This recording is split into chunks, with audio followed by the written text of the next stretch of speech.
یقیناً تمام تعریفیں اللہ تعالیٰ کے لیے ہیں. ہم اس کی تعریف بیان کرتے ہیں، اسی سے مدد طلب کرتے ہیں اور اسی سے مغفرت چاہتے ہیں. ہم اپنے نفس کی شرارتوں اور اپنے برے اعمال سے اللہ تعالیٰ کی پناہ چاہتے ہیں. اللہ تعالیٰ جسے ہدایت دے اسے کوئی گمراہ نہیں کر سکتا، اور جسے وہ گمراہ کر دے اسے کوئی ہدایت نہیں دے سکتا. میں گواہی دیتا ہوں کہ اللہ تعالیٰ کے سوا کوئی معبود برحق نہیں، وہ تنہا ہے، اس کا کوئی شریک نہیں. اور میں گواہی دیتا ہوں کہ محمد صلی اللہ علیہ وسلم اس کے بندے اور رسول ہیں.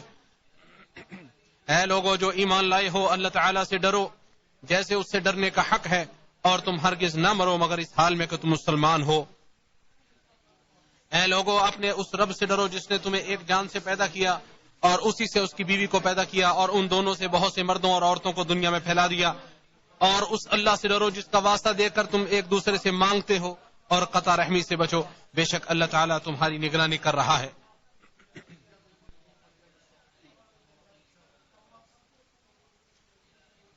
اے ایمان والو،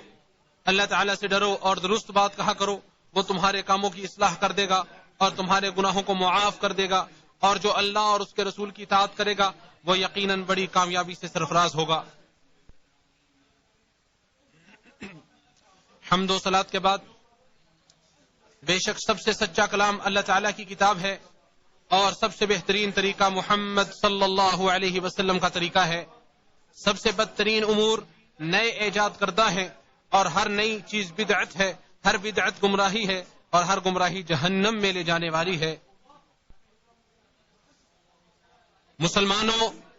اللہ سبحانہ و تعالی نے اپنے نبی محمد صلی اللہ علیہ وسلم کو کچھ ایسی خوبیوں سے نوازا ہے جن کے ذریعے آپ صلی اللہ علیہ وسلم کو تمام انبیاء اور رسل سے منفرد حیثیت عطا فرمائی ہے،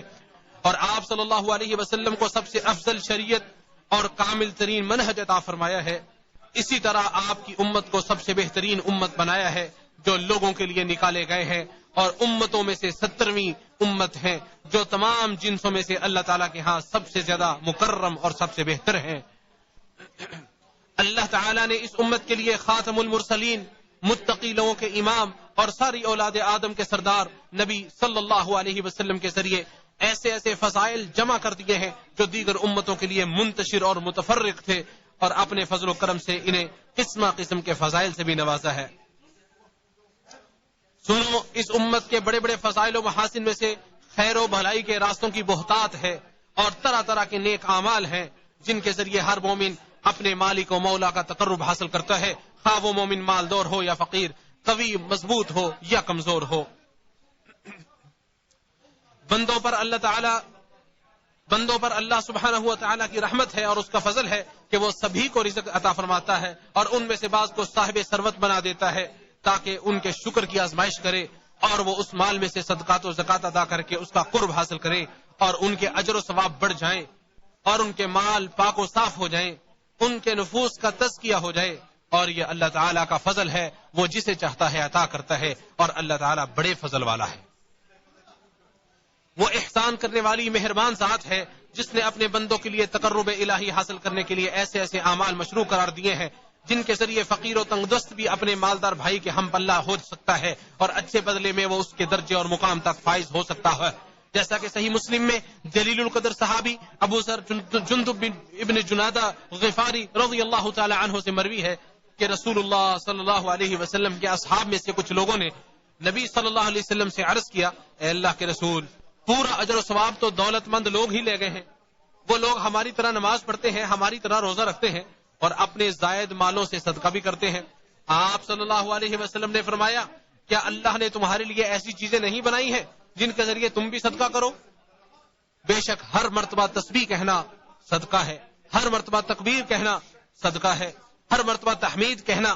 صدقہ ہے، ہر مرتبہ تحلیل کہنا صدقہ ہے، نیکی کا حکم دینا صدقہ ہے، برائی سے روکنا صدقہ ہے، اور تم میں سے کسی کا اپنی بیوی سے ہم بستری کرنا یہ بھی صدقہ ہے. لوگوں نے کہا، ہم میں سے کوئی شخص اپنی شہوت کے پوری کرنے کے لیے آتا ہے تو کیا اس میں بھی اس کے لیے اجر ہے؟ تو آپ صلی اللہ علیہ وسلم نے فرمایا، تمہارا کیا خیال ہے، اگر وہ حرام جگہ اپنی شہوت پوری کرے تو کیا اس پر گناہ نہیں ہوگا؟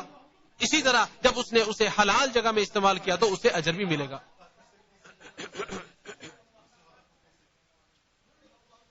اللہ کے بندو، کتاب و سنت کے دلائل سے معلوم ہوتا ہے کہ صدقے کا معنی بہت وسیع ہے. اس میں سے مالی صدقہ صرف فقیر و مسکین کے لیے ہی خاص نہیں ہے، اگرچہ فقیر و مسکین پر خرچ کرنے کا اجر بہت زیادہ ثابت ہے، وارد ہے، اور اس کے علاوہ دیگر راستے اور دروازے بھی ہیں جن کے ذریعے خرچ کرنے والا بندہ قلت سامان اور قلت جہد کے باوجود صدقہ کرنے والوں کے رجسٹرڈ میں نام لکھوا سکتا ہے، اور ان کے ذریعے وہ خرچ کرنے والے اہل ثروت کے قافلے کو پا سکتا ہے۔ ان میں سے اپنے اہل و عیال پر خرچ کرنا بلکہ اپنی ذات پر خرچ کرنا یہ بھی شامل ہے، جیسا کہ نبی صلی اللہ علیہ وسلم نے ارشاد فرمایا، جب کوئی شخص اپنے اہل و عیال پر ثواب کی نیت سے خرچ کرتا ہے تو وہ اس کے لیے صدقہ شمار کیا جاتا ہے۔ اسے امام بخاری نے اپنی صحیح میں ابو مسعود بدری رضی اللہ تعالی عنہ کی روایت سے نقل کیا ہے۔ اور نبی صلی اللہ علیہ وسلم نے ارشاد فرمایا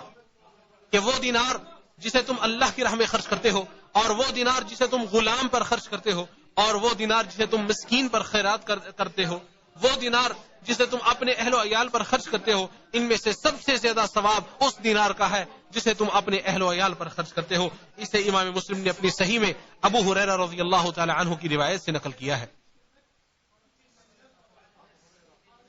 اپنے نفس کو غنی کرنے کے لیے اس پر خرچ کرنا اہل و عیال پر خرچ کرنے سے زیادہ ضروری ہے، جیسا کہ امام مسلم نے اپنی صحیح میں جابر بن عبداللہ رضی اللہ عنہما سے روایت نقل کی ہے۔ کہتے ہیں کہ بنی عذرا کے ایک شخص نے اپنے غلام کو مدبر کر دیا اور اسے کہا کہ تو میرے مرنے کے بعد آزاد ہوگا۔ یہ خبر رسول اللہ صلی اللہ علیہ وسلم تک پہنچی تو آپ صلی اللہ علیہ وسلم نے اس شخص سے پوچھا، کیا تمہارے پاس اس غلام کے علاوہ بھی کوئی مال ہے؟ اس نے کہا نہیں۔ تو رسول اللہ صلی اللہ علیہ وسلم نے فرمایا، مجھ سے کون اسے خریدے گا؟ تو نعیم بن عبداللہ عدوی رضی اللہ عنہ نے اسے 800 درہم میں خرید لیا۔ تو رسول اللہ صلی اللہ علیہ وسلم ان درہموں کو لے کر آئے اور اس کے حوالے کر دیے اور فرمایا، پہلے خود سے شروع کرو، اسے اپنے اوپر صدقہ کرو، اگر کچھ بچ رہے تو تمہاری بیوی کے لیے ہے، اگر تمہاری بیوی سے بھی بچ رہے تو تمہارے قرابت داروں کے لیے ہے، اگر تمہارے قرابت داروں سے بھی بچ رہے تو اس طرح کرو۔ اور آپ نے اپنے سامنے اور اپنے دائیں اور بائیں اشارہ کیا، اور آپ صلی اللہ علیہ وسلم نے فرمایا، افضل صدقہ وہ ہے جس کے بعد صدقہ دینے والا غنی رہے۔ اسے امام بخاری نے ابو ہریرہ رضی اللہ تعالی عنہ کی روایت سے نقل کیا ہے۔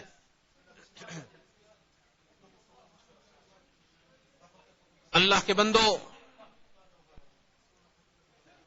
ابو ذر رضی اللہ عنہ والی گزشتہ حدیث اور اس طرح کی دیگر احادیث مبارکہ صدقے کی دوسری عمومی قسم کی دلیل اور شاہد ہے، یعنی ہر نیکی اور احسان جس سے مسلمان کی ذات کو فائدہ ہو یا جس کا نفع دوسروں تک پہنچتا ہو، اور ہر قسم کا ذکر الہی یہ سب صدقے میں شامل ہے۔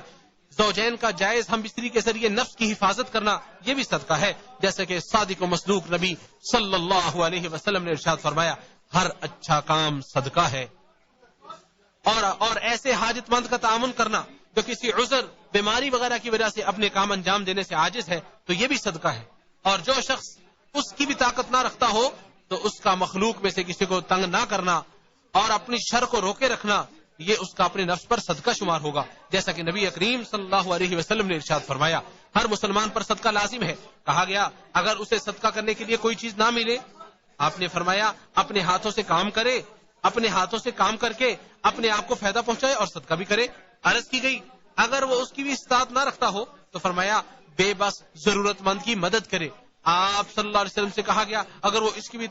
استطاعت نہ رکھتا ہو، آپ نے فرمایا نیکی یا بھلائی کا کام کرے اور اپنے آپ کو شر سے روک لے، یہ بھی اس کے لیے صدقہ ہے۔ یہ حدیث بالاتفاق صحیح ہے۔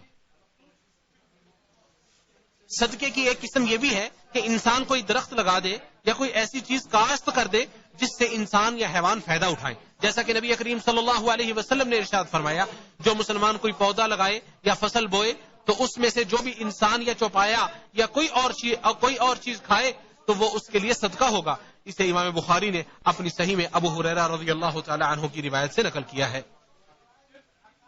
اللہ تعالیٰ مجھے اور آپ سب کو اپنی کتاب ہدایت اور اپنے نبی محمد صلی اللہ علیہ وسلم کی سنت کے ذریعے فائدہ پہنچائے۔ یہیں اپنی بات کو مکمل کرتا ہوں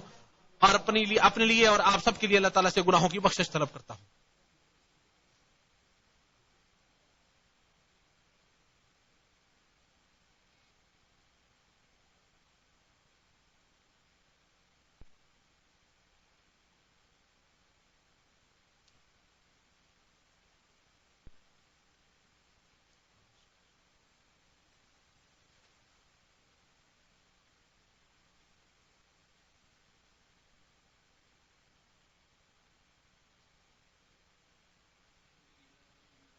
تمام قسم کی تعریفات اللہ سبحانہ و تعالیٰ کے لیے ہیں، جیسے ہمارا پروردگار پسند کرے اور جیسے وہ راضی ہو، اور اس کی پے در پے نعمتوں پر اسی کا شکر ہے۔ درود و سلام نازل ہو اس کے بندے اور رسول مخلوق کی سب سے بہترین ہستی محمد صلی اللہ علیہ وسلم پر۔ حمد و صلات کے بعد ایک مسلمان اپنے مسلمان بھائی کو کوئی نفع پہنچاتا ہے یا اس کی تکلیف کو دور کرتا ہے یا اس سے کوئی ناگوار چیز کو رفع کرتا ہے یا اسے کسی طرح خشک کر دیتا ہے تو یہ سب صدقہ ہے، جیسا کہ نبی کریم صلی اللہ علیہ وسلم نے ارشاد فرمایا، تیرا اپنے ڈول سے پانی اپنے بھائی کے ڈول میں انڈیلنا صدقہ ہے، تیرا نیکی کا حکم دینا اور برائی سے روکنا بھی صدقہ ہے، تیرا اپنے بھائی کو مسکرا کر ملنا بھی صدقہ ہے، تیرا لوگوں کے راستے سے پتھر کانٹا اور ہڈی وغیرہ کو ہٹانا بھی صدقہ تیرے لیے صدقہ ہے، کسی بھولے ہوئے آدمی کو صحیح راہ پر لگا دینا بھی صدقہ ہے۔ یہ حدیث حسن ہے، اسے امام بخاری نے الادب المفرد میں اور امام ترمذی اور ابن حبان وغیرہ نے بھی روایت کیا ہے۔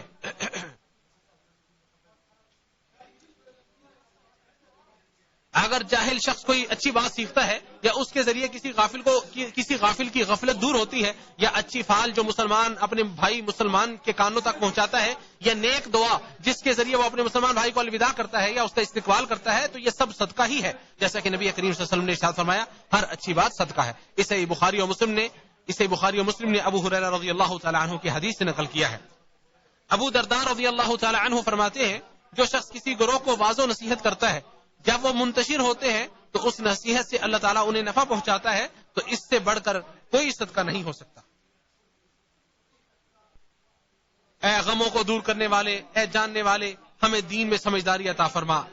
ہمیں رسولوں کے سردار کی سنتوں کا علم عطا فرما، ہمیں ایسا نور عطا فرما جس کی روشنی میں ہم جہانوں میں چلنے کی راہ پائیں۔ اے اللہ، تو درود و سلامتی اور برکت نازل فرما خاتم النبیین والمرسلین پر، جنہوں نے امت کی خیر خواہی فرمائی، ہر خیر کی طرف ان کی رہنمائی فرمائی اور ہر شر سے انہیں ڈرایا، اور آپ صلی اللہ علیہ وسلم کے پاکیزہ و طاہر آل بیت پر، آپ صلی اللہ علیہ وسلم کی ازواج مطہرات اور مومنوں کی ماؤں پر۔ اے اللہ، خلفائے راشدین ابو بکر و عمر و عثمان و علی رضی اللہ عنہم اجمعین اور تمام صحابہ کرام سے راضی ہو جا، اور تابعین سے بھی راضی ہو جا، اور ان کے ساتھ ساتھ اپنے فضل و کرم سے ہم سے بھی راضی ہو جا۔ اے اللہ، تو اسلام اور مسلمانوں کو غلبہ عطا فرما، شرک اور مشرکوں کو ذلت و پستی سے دوچار فرما، اپنے اور دین کے دشمنوں کو ذلیل و رسوا فرما، اپنے مومن بندوں کی نصرت فرما۔ اے اللہ، ہمارے وطنوں اور گھروں کو امن و امان کا گہوارہ بنا دے۔ اے اللہ، تو ہمارے حکمرانوں کی اصلاح فرما۔ اے اللہ، تو ہمارے ولی امر خادم حرمین شریفین کی حق و ہدایت کے ساتھ تائید و نصرت فرما۔ اے اللہ، ان کی اور ان کے ولی عہد کی ان کاموں میں مدد فرما جن میں بندوں اور ملکوں کی اصلاح و بھلائی ہو۔ اے تمام جہانوں کے پالنہار، اے اللہ، مسلمانوں کے تمام حکمرانوں کو اپنی شریعت پر عمل کرنے والا بنا۔ اے سب سے زیادہ رحم کرنے والی ذات،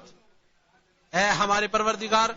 ہمیں دنیا میں بھی بھلائی اور آخرت میں بھی بھلائی سے نواز، اور ہمیں آگ کے عذاب سے بچا۔ پاک ہے تیرا رب، عزت کا رب ہے ان باتوں سے جو وہ بیان کرتے ہیں، اور سلام ان پر جو بھیجے گئے، اور سب تعریفیں اللہ تعالیٰ کے لیے ہیں جو تمام جہانوں کا پالنہار ہے۔